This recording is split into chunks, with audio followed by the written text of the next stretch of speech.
Positive degree থেকে comparative ডিগ্রিতে নিয়ে যেতে গেলে আগে আমাদের এই রুলসটা মুখস্থ করতে হবে।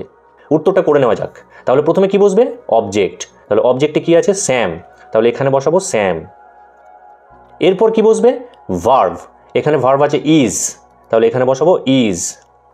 এরপর নট বলেছিলাম যদি প্রশ্নে না থাকে তাহলে বসবে, কিন্তু এখানে যদি নট থাকে তাহলে বসবে না। তাহলে দেখো প্রশ্নতে কিন্তু এখানে কোনো নট নেই, তাহলে আমাকে একটা নট বসাতে হবে। এরপর দুটো অ্যাজ উঠে যাবে, এই অ্যাজটাও উঠে যাবে, এই অ্যাজটাও উঠে যাবে, এবং সেখানে বসবে অ্যাডজেক্টিভের কম্পারেটিভ ফর্ম। তাহলে টল এর কম্পারেটিভ ফর্ম কি? ইয়ার যোগ হবে, টলার। এরপর অ্যাডজেক্টিভের ক্লু ওয়ার্ড দেন বসবে। সাবজেক্টটা গিয়ে সবার শেষে বসবে, এখানে বসাবো রাম।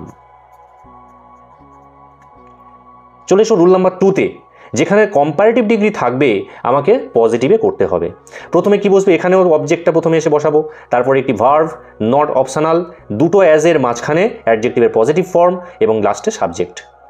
তাহলে উত্তরটা করা যাক। প্রথমে কি বসবে? অবজেক্ট, এখানে আই, তাহলে প্রথমে বসবে আই।